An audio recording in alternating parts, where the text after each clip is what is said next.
que era mãe de santo do vô João do Barão de Tupi, que era pai de santo da minha mãe. E a minha mãe foi uma das Ialorixás do Rio Grande que deixou o maior número de filhos de santo, que tem a maior bacia. Então hoje lá em Rio Grande somos assim, milhares da nação de Jeje, Nagô, que descendem da minha mãe, que são tataranetos, nem sei mais quanto de netos. É muita ancestralidade aqui, exatamente, né? A do Príncipe Custódio, né? Eu sou tamboreira desde os 10 anos, eu tenho 66.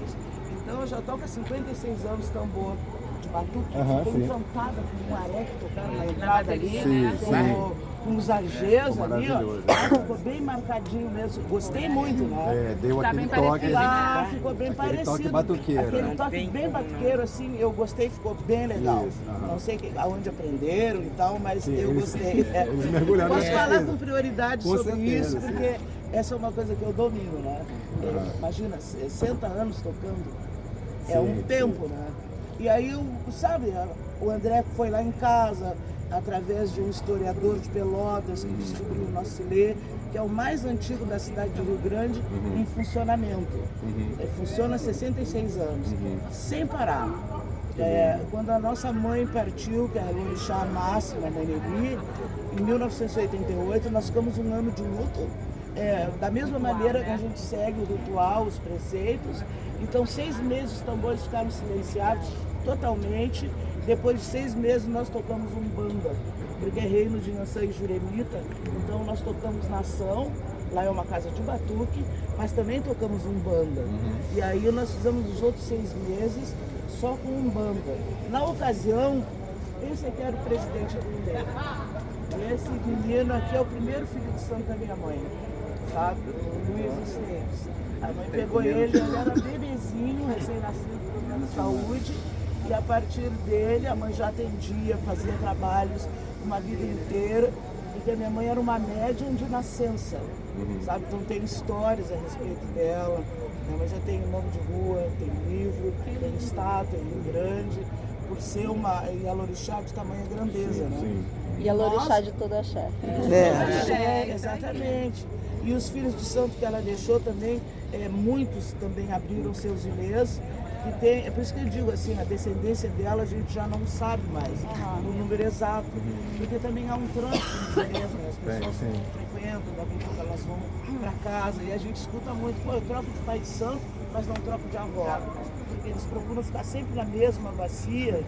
E a maioria dos ilês lá tem o retratinho da minha mãe no canto, pessoas que a gente nem sabe, contam histórias sobre ela, que às vezes nem sabe que a gente é filha do sangue, só algumas verdadeiras, algumas inventadas, mas ela na verdade está se tornando um mito lá na cidade grande, no Rio Grande do Sul, né? Tem muitos itãs já a respeito dela. E a gente fica muito honrado assim quando nos descobriram, porque o nosso é bem simples, nós conservamos a simplicidade do batuque, porque no Sul infelizmente já tem muitas casas que ostentam mais.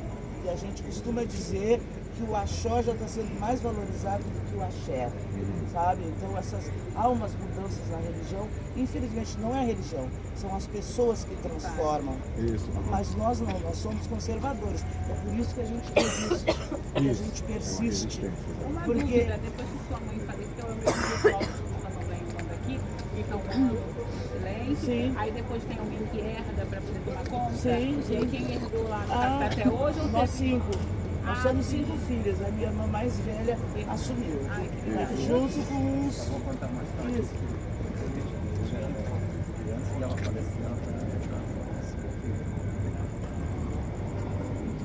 Muito longe, uma filha.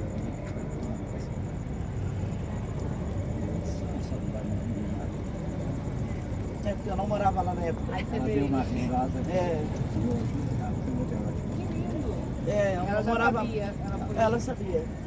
A minha mãe esteve na minha casa em maio, no último dia das mães de maio. Ela sempre tocava em maio. Aí aquele ano ela resolveu não tocar batuque. Ela foi na minha casa.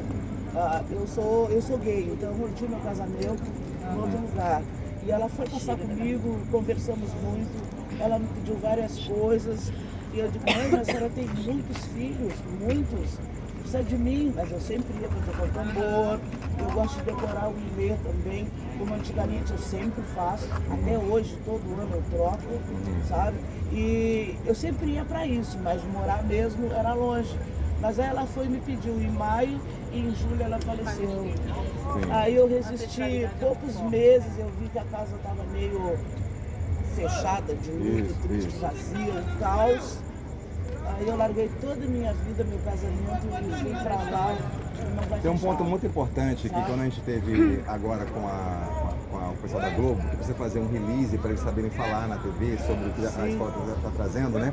E o André falou uma coisa muito bonita, que foi porque a gente está trazendo, né? A escola está promovendo esse desacobertamento, né, do batuque, porque é tão gigante, tão maravilhoso, com o número de adeptos muito maior do que em todos os outros.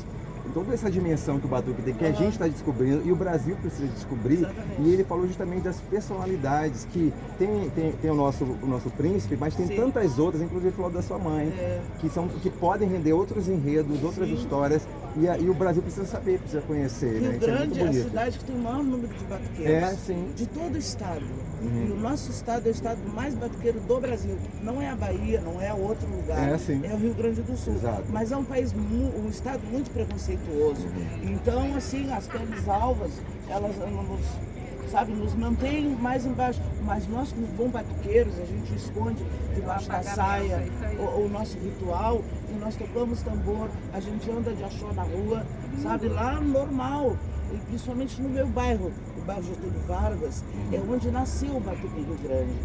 E quando o vô João, que é neto do Custódio, levou o batuque para Rio Grande no final dos anos 40, sabe, que ele introduziu na casa da dona Albertina de Ogum, sabe, que é uma senhora também já falecida. Naquele tempo os batuques eram feitos nas salas, sabe, não tinha salões, como tem hoje, que a gente chama de ilê, né? A pessoa tirava os móveis e botava tudo no quintal, as casas eram todas simples, mas todas tinham um quintal, e ali se faziam os batuques. Então na casa da dona Albertina aconteceu isso, né? A minha mãe é da primeira bacia, que a gente chama, junto com tantos outros babalorixás, que todos já partiram, né? Mas a única casa que resistiu foi a nossa. Todos os outros pais de santo, quando evoluíram, os filhos não conseguiram segurar o ilê e acabaram fechando, né? Aí alguns filhos deles abriram outra casa, mas uma linhagem direta mesmo é só a nossa, sabe? Então isso é uma muito coisa difícil, né? É uma coisa que nos orgulha muito, assim, sabe? Gigante, e a gente tem altos e baixos, como todo mundo, sabe? Às vezes a casa está cheia, às vezes não tem tantos assim, mas na verdade quando o bicho pega, todos os ilês, de todas as pessoas, aí eles vão lá bater a cabeça para o Oiá. Quem governa lá é o Oiá. É o Oiá mais famoso do Rio Grande do Sul, sim, vocês podem ir.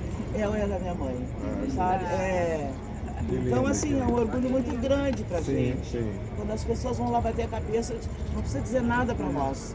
A nossa função é ajoelhar e tocar o sino. Tu vai bater a tua cabeça, teu ori, e vai te direcionar para o ocultar dela, que tá ali, que é a morada, né? Vai falar com ela, não com nós. A gente é só um mensal, mas a gente toca um sino e abraça, e aí a pessoa tem que sentir a energia. Sabe, se a tua cabeça estiver boa e teu coração estiver aberto, tu vai receber. Agora, se for com má intenção, porque não